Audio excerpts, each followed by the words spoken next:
Happy Tuesday, LinkedIn. Welcome to Let's Build Workspaces with Danielle. How you doing, Danielle? Good, thanks. How are you?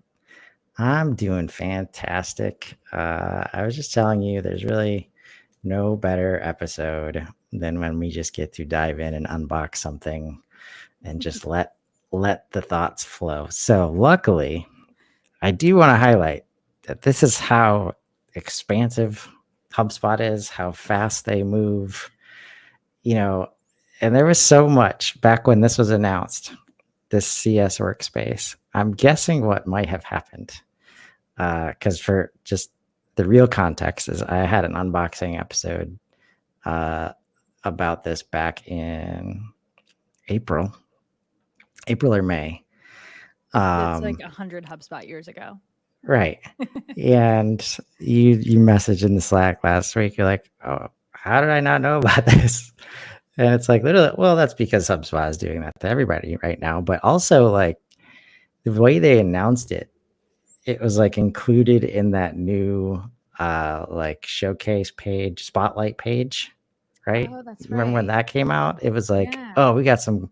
It was like the only actual new thing for Yeah. people who had been paying attention. So there's a lot of feedback about how this went, but shows the challenge, both from the marketing team of HubSpot perspective, because they can only focus on so many things at once. And how do you keep everybody in the know while the product moves unbelievably quickly? So, Yeah. but hey, that's why it's okay that we're here a few months later looking at it with fresh eyes from two perspectives, because a lot has happened in that time. And I'm sure that'll matter here. So, whenever you're Yeah. ready, I mean, I would love to, as you think, when you saw this for the first time, you see CS Workspace, what comes to mind? I haven't actually dove into it yet. I saw that it was a thing. I opted my client into the beta and then didn't open it. So this Okay. truly is like my first interaction with it. But I'm really hoping to see like tickets, meetings, conversations, templates, everything pretty accessible. Um, but we'll see. I think there's been so much lately. So part of the reason that the CSM workspace came onto my radar is because um, I had been working with my client who I started with the marketing team, and then it sort of they heard about me and news spread, and I got introduced to the CS manager, and she wanted me to help get her team onboarded, and that kind of kicked off a few months ago. That was one of our first episodes together around curating that workspace and creating a record view that suits that need. And so going through that exercise with her then, which is funny because when we recorded that and when I was doing that with her, this already existed, but I like totally missed it. Um, and one tangential thought to that is I posted on LinkedIn today to my own profile that I think we're going to see more splintered HubSpot experts sort of see everyone branch off into their specific space, like we have with CMS Hub. You know, we can click around CMS Hub. We kind of know what happens in there. But if you really want to, custom code or get your landing pages to match your primary website, you're going to get a CMS expert. And when you talk to someone like me, my background is in marketing. So I happen to work primarily in the marketing and sales hubs. But just in the example I mentioned, people know that you know where to click the buttons and everyone starts asking you for help. But I think as the ecosystem grows and as the platform grows, we're going to see more and more specialization so that people like me don't have to worry about seeing the release about the CSM workspace and don't feel like I missed out when it was announced 6 months ago. So it's kind of crazy that there's so much happening and like we truly live and breathe this, and somehow yet I still missed it. So I'm really excited to dive in and see what's there, especially because I'm finding new ways to use ticket pipelines, with software onboarding being one of those, and like customer setup. So really excited to see how I can apply some of these new to me, apparently, features with my clients. Well, I'll try not to color your reactions, but we should definitely My dive in. expectations are low, but we'll go into it with an open mind. Yeah, we should definitely dive in. And I think you're right. That's a part of the challenge right now, especially as people are used to thinking about super admins. Like this functional Super. focus of customer success, prospecting, help desk. is much more in line with the way that organizations are actually going to work with the platform. Definitely. And I think a challenge is like, as your super admin, and if your teams are using the whole platform, all you need to do is be aware of, like, but you cannot be in charge of all these workspaces and the website and the email marketing campaigns. Yeah. It's like, it's impossible, right? And even Yes, if your I can job tell you from description experience. says that you're in charge of all those things just because you're the HubSpot person, right? You got to find a way to start creating these boundaries because you just can't. Yeah, that was exactly my point. I come from a startup demand gen background, which is so demanding and crazy.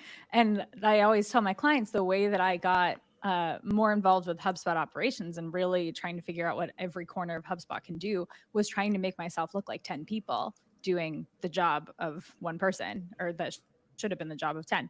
So there will still be people who have a function and end up being the platform owner just because they have to. But I think as soon as we can realize that there are specialties within that, like me coming from a marketing background and, mostly having a pulse on marketing and sales, then, inviting other people to the conversation and helping them get trained up on the platform and the tools available for a CS function, for the sales function, for, whatever else they're going to add next. Yeah.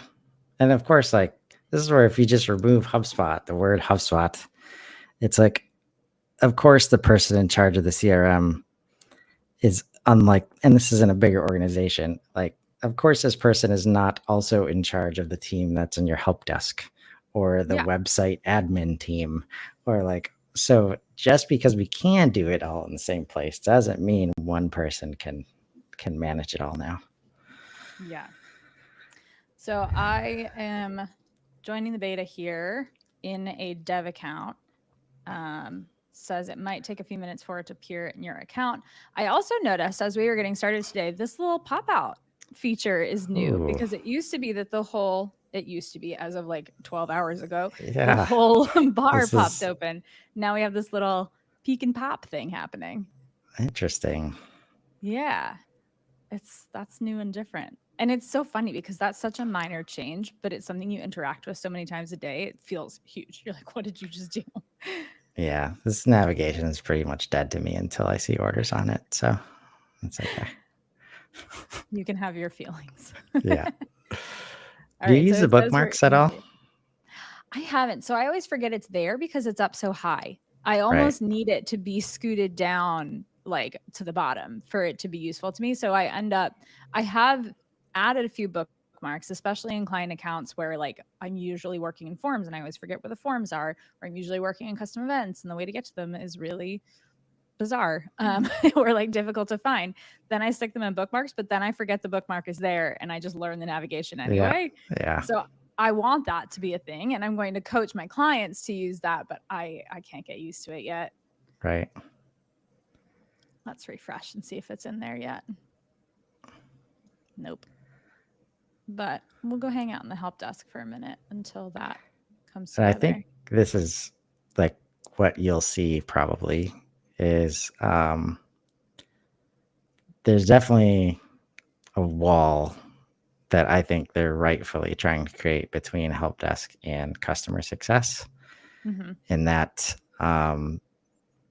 ticketing is built out to really be a reactive, help desk kind of tool. So whether or not you should expect to see it in the customer success workspace, where it's more of a proactive approach, and they're trying to relate it to a lot of health scores related to other things going on in the portal. Trying to remember now, and that's why I look forward to revisiting this, because there is like the way it's definitely it's like you think like when they like, hey, workspaces, and then you see prospecting and help desk are still very different. They're a workspace, but they're set up very differently. CS takes it to a new third space where it's different from those two, and I think there's the most to be learned there. because CS can, I feel like of the three, like it's the least standardized, probably, across most organizations. I don't know if you have I any would thoughts agree. there. Yeah, I mean, I know that my worldview is biased because I've really only worked with B2B SaaS companies. And one or two of them happens to have hardware as part of their mix. But I think in those companies where I've seen a customer success role, I've seen really bad ones and I've seen pretty good ones. I've seen really good ones too. So seeing the difference in how they approach it, um, and like what it is they look for, I think it also comes from top level management and like how you're trying to drive your revenue mix. Because if you are really counting on sort of a land and expand model, or you're counting on CS to bring new leads or drive referrals or something like that, that all will change how they approach their role, versus a company that might just be focused on net return, retention revenue. Like those are going to be very different types of goals and different ways that those teams will approach their roles. Uh, so it is difficult, I think, to create a workspace that would serve all of those different strategies. But I do love the movement towards health score. And one of my clients just the other week came out of nowhere and was like, "Can you help me build a churn risk score?" I was like, "Yeah." And then look, HubSpot heard you.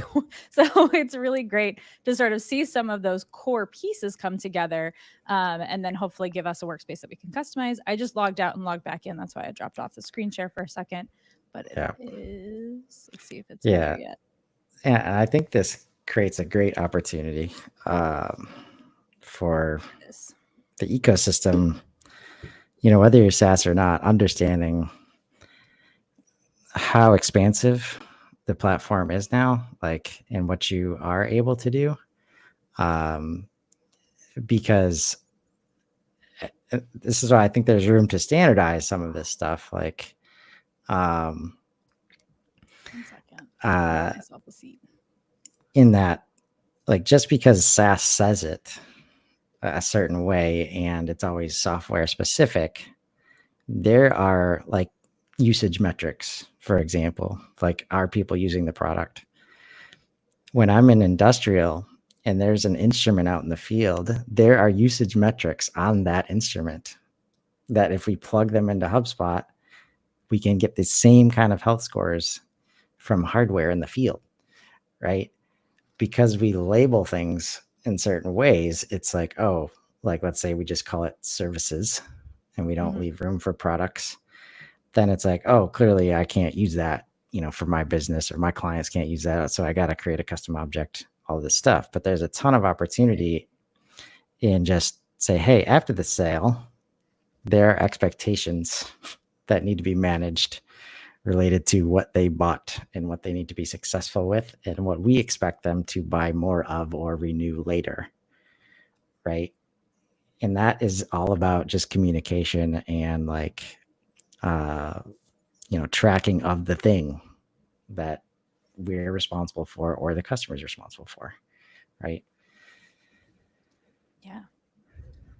All So right. I Well, I think that's appreciate where, you vamping yeah, while I got myself in we, here. we did it. We did it. I'm We getting got better at in. that. Which that block was actually a great one to highlight. You have to have a sales or service seat to get into this workspace. Um, Obviously, you would want your service seats to get in here, but I think that's another one of those places where, as HubSpot moves into their seat-based model for all of the account, not just the extra features or add-on features, I wonder what kind of like admin editing access you'll get, because I'm a super admin in this account. While I was off screen, I just went and gave myself a service seat. So for me to be a super admin and not have visibility into this workspace is still, Awkward. yeah, like I can't see what you're doing. You're kind of behind a wall in a corner over there. But I think we know that this is built on other pieces that already exist in the platform. We've seen these workspaces come together before. We know that it's just sort of taking this piece and presenting it in a different way. And so that is fine. But I think for me as an admin, putting myself in a very specific role of like customer success admin, then, or even just a more generalized admin, marketing, trying to understand like a customer success qualified lead or expansion opportunity that they're passing over to sales, understanding all those touch points as sort of a higher level admin, then how do I see what they're seeing? How do I know what buttons they're clicking? How do I help them customize their workspace to the point where, it's really fine tuned to serve their needs? Uh, but, I don't even know if we can do that yet. So let's go see.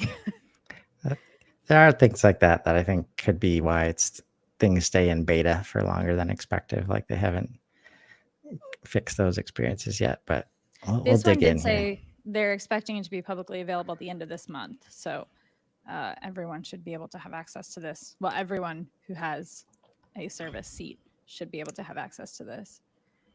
But yeah, this looks very familiar to the prospecting screen and sort of having all these pieces here.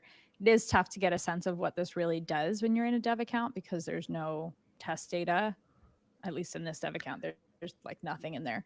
But shout out to Brian Osa for spinning this up for me with a very different purpose, but now unknowingly lending us the workspace. See this, like what's happening now, like this forces us to actually look at the titles of the spaces instead Yeah. of like, oh, this is a record. I'm going to focus on like this specific customer and, just, I try to find the nuances of things. Oh, I do like that you can click through the different views. So one of my clients that I'm working on a new project with right now, they have a sales process where they make a sale and then they need to have hardware delivered to their client or delivered to their new customer. And then there's some software setup that needs to happen to create a portal that their customer can access within the hardware to get it all humming. And then finally, they get to the point where they're using the hardware and the software together, and my client is now making money off of that. They actually have revenue coming through. And so, in trying to figure out how to get that onboarding flow set where we can call in the different contractors to get those pieces set up. We've got different people who need to keep tabs on that, from the salesperson to the head of customer success. I love that they can click through the service pipelines and the deal pipelines because they have consolidated their deal pipeline to be like a preliminary win when they first close the sale and before they get all the way to that like live processing stage. And then they kind of sit there until they're processing. And so that in between space, we're re-engineering from a sales pipeline into a service pipeline, so that those tickets can be like get hardware shipped. The ticket can be for internal build for their portal or profile. There's a custom piece for each client that needs to be set up, or each customer that they have. And so getting that all in one place where the customer success person who's assigned to that brand new account that they're trying to onboard can see both the sales pipeline where that deal was done and who talked to them and what happened related to that deal. How did they make this sale? What timelines were committed to in those conversations, and then also see the thing that they have to go do in the same window. So you do have to do 2 clicks to get to that, but it's not like 5 clicks, which I really appreciate. And I Right. think this really helps connect the dots on that team, handoff or synergy as they go through that final closing process. Yeah. And there's uh, I'll let you click through the rest. Schedule, feed.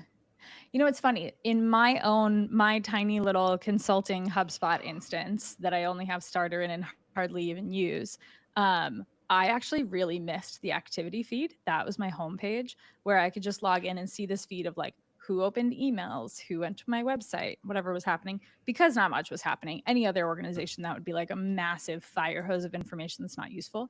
But in my tiny little one person consulting practice, I really miss having that feed to log into. And this feels similar. Yeah, definitely. Like that's definitely a key piece of these workspaces. Mm-hmm. Because in theory, like these are set up so that the CS person, like there shouldn't be a need for them to go outside of this workspace, Yeah. right? One question for you, Chris, since you've had a little more time to interact with this. Do you know if this is filtered to ownership, like contacts or tickets or anything that I own? Because to my point, in a bigger organization, that fire hose of information would just be so overwhelming, it's useless. But if it was curated to only the contacts that I'm assigned to or only the tickets I'm assigned to, then this is actually great. Yep. So hit the summary tab. This one? And so companies owned by me. So they're treating it like there's the company or your product has a portfolio. And if it's SaaS, then we're managing all these different licensing, relationships that we're hoping for renewals and things like that. But what's interesting is, so since there are no custom objects in this portal, it defaulted to companies. So if you click on the settings icon on the upper right of the workspace itself. Oh, that's a good UI call out. That one. Yeah. So like if you were to have custom objects here, you could select it instead of companies. So in my case, I might choose deliverables instead of companies, right? And this is where there's a lot of whatever is managed post-sale, like whether it's licenses or services, many people are picking those because it's still, I think there's still some stuff to be fleshed out because I care about the overall health of the company. But if I have 10 different locations or 10 different versions of licensing, then like deals and tickets likely. And this is where if I'm in this workspace, maybe I'm close to enterprise, I have a team, like I've probably graduated from deals and tickets only, and that's where the custom objects would be the portfolio, like however we manage that. And then you can see here, based on the object you picked, it auto-selected company owner for you. I think you have more than one option here. Just click on that drop down. I think if you have more user properties, you do. But that's an interesting thought, because if you do have layers to your CS team, where maybe you have 2 people assigned because there's, a more junior person or maybe you have an assigned, not service, but like tech support person, and that is separate from your CSM. So your CSM is there to make sure that like you're overall happy and going to renew your contract, but your tech support person is going to be taking any tickets and keeping track of them and be in communication with your CSM. But I know with the sales workspace, you can't automatically see anybody's owned leads. There are now ways to get to that view, but it's not very easy. And it's meant as sort of like an admin, 30,000 foot view, which I was desperately seeking. And now I'm very grateful is there. But I think for sort of boots on the ground, like you're saying, if they're at that growth inflection where they now have a bigger team, they're moving on to custom objects, they have enterprise tools in HubSpot, then what if there are 2 people that need visibility to an account or 2 people that share that portfolio of companies? That might change how you structure things. Like you might have pairs of tech support and CSM and they always get the same account. They're assigned together. But if you don't have that, then what do? You don't have visibility. Right. Oh, this is where I think the alignment, like between workspaces and record views, is super important, because if truly their only responsibility is tickets and help desk, then we have it set up over there. But that's where, as soon as you brought up the deals and tickets, it's like so many companies struggle with transparency between departments. Yes. And especially like it's not uncommon for salespeople to not want post-sales people in their shit. Like, so if now we've set up a CS space and they're supposed to be seeing deals and tickets that they're not like in charge of seeing, or they can't, like it all falls apart. So like most of these tools, like if you can't address the transparency elephant in the room, you're going to have a tough time. Yeah. That's where if you can embrace this, then all of the goals that you talk about, especially upsell, cross-sell, resell, like you can achieve them now. Like if you use tools like this, they're actually possible. If you don't, like good luck getting your team to Yeah. focus on those, right? Like it's I just not possible. to your point, hitting those KPIs, you get this reporting section that feels somewhat flexible, and you can add 5 reports to that. That's cool. So you build yourself like a mini dashboard. If, like we talked about before, your CS team is aligned to net retained revenue, then let's figure out what the churn rate is, or churn risk, or how many companies are above whatever threshold for your churn risk score. And you add that report here. Whereas if your goals are around like CSMQLs or CSQLs, then you can build that in here and show how many have been generated or how many away from the goal, if you can set a goal line on your report. I like that piece of this is really flexible. So that's super cool. Yeah. And there's a great talk next week. Oh, my buddy Peter, I can't remember his last name right now, is actually a user that was pivotal in like they did a great job of engaging. This is where HubSpot's great at listening to the user base. Is as long as we all understand that 90% of their user base is SaaS, what that means when this stuff gets delivered. Yeah. But there's a great panel talking about customer success, and they did a lot of work to involve the users who need this before starting to bring it to bear. Is that a talk at Inbound? Yeah, I should just like stop being lazy and pull it up real quick. I'll add that to my favorites. My schedule is completely out of control, but maybe I'll pop in.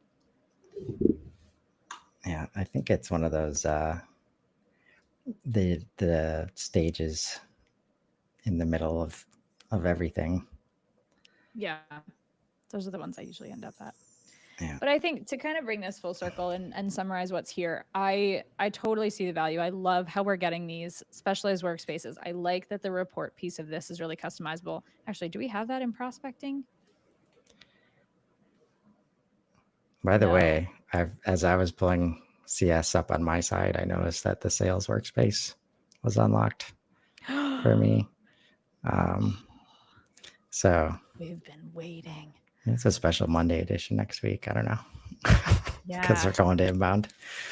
Yeah, that's I expect a ton of fanfare around these workspaces at Inbound this year.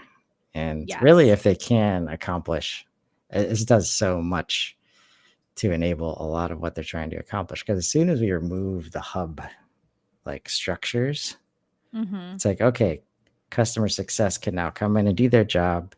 They don't have to worry about hub licensing. They can see data from the whole life cycle.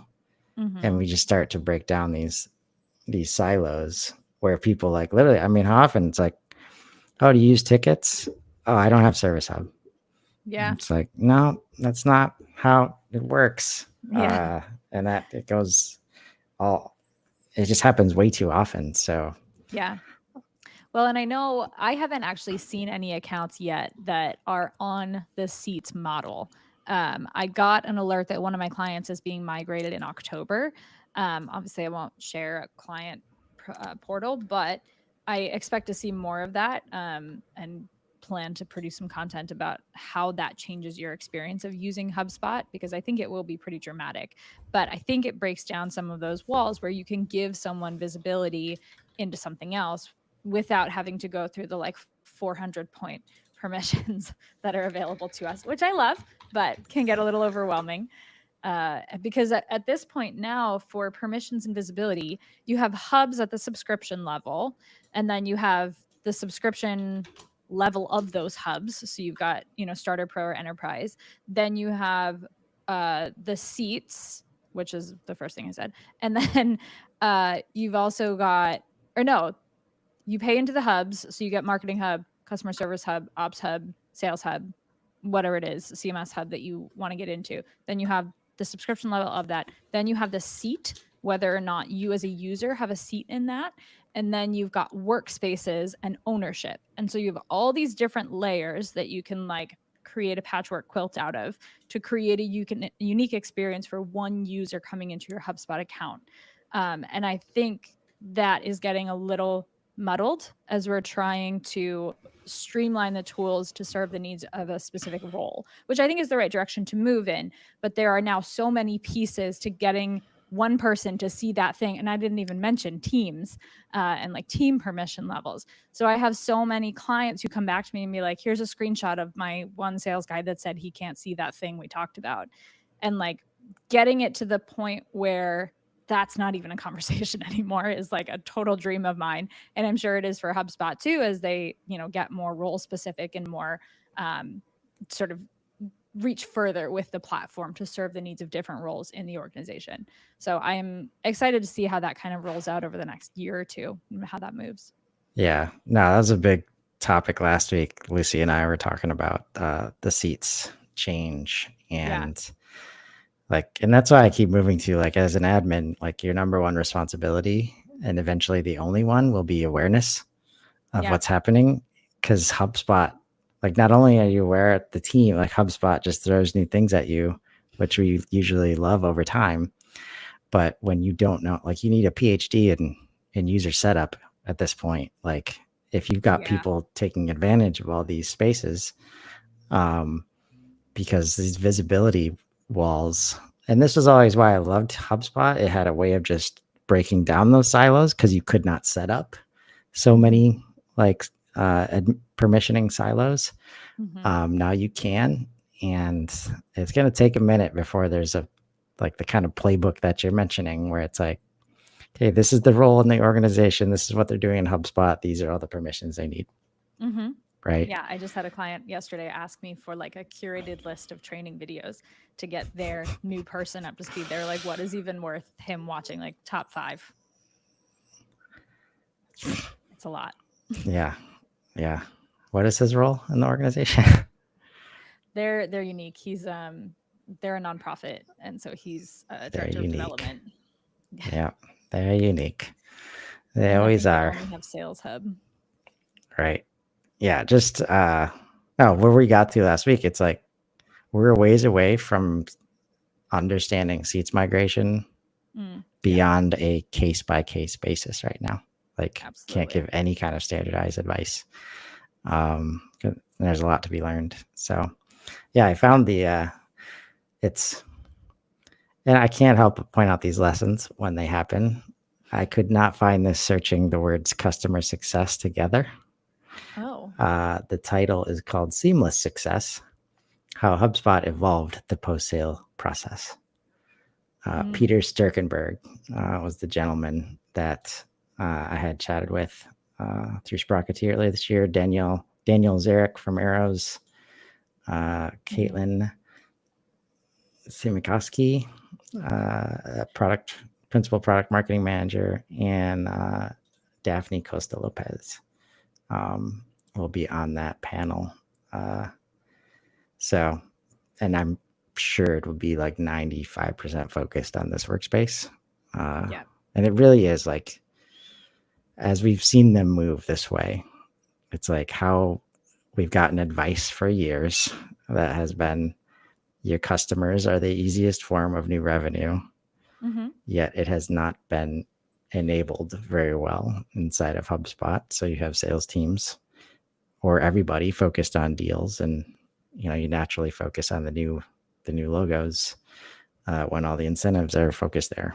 So And one more thing, and I won't let myself get too far into this rant, but I had a conversation with one of my clients about recurring revenue and tracking recurring revenue on deals and how we calculate like net increase, net decrease, and all this. They have this extremely over-engineered workflow and secondary pipeline to get it done today. They wanted to simplify that. I went looking for some inspiration and found that HubSpot had unlocked these new properties that are like directly related to recurring revenue. And I was like, this is the answer to everything. And I don't even have to build it for you. And so I flipped the switch and then nothing happened. 4 properties got created. There was no backfilling of the data. There was no migration. there was none of those annoying guides that I always close. I would have loved it for that one to tell me how to start using these properties. So now they're just like gone from my fields of vision.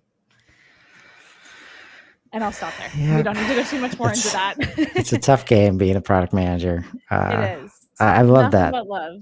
Right. No, I love that. Like you highlight the dichotomy of everybody says, like, I always close the guides, but I would have loved it in this one case. Yeah. It's like, I know, all right, I'm a product that's manager's why nightmare. everybody gets guides. Okay. So no, this has been fun. Yeah, sale. I know at the very least when we're after inbound, we'll get a chance to dive into the sales workspace for sure. So excited for that. And there's going to be plenty to talk about post inbound. So, and most of it related to, I mean, it's almost like we knew what kind of topics we were picking. But building out workspaces and building out literally stuff to, again, create that great user experience for all of the new users that we have to accommodate in HubSpot. So, yes, I think that does it for this week. You got anything else? Excited for inbound? So excited for inbound. And I'm going to selfishly plug my own meetup. If you're coming to inbound on your own, or you're a solo consultant like me and you want to find some buddies before we launch into the craziness that happens, on Tuesday evening at Pastoral Pizza, starting at 5:30, I'm having just like a solos meetup. Pay your own way, but they have really great pizza, great beer. I threw my credit card down and we all had a few pizzas last year. So would love to get some more people there. We can all hang out and get to know each other. So we have party buddies. Well, that sounds like a great idea. And I think my schedule just opened up to be able to attend that. So I'll be stopping by for sure. Sure.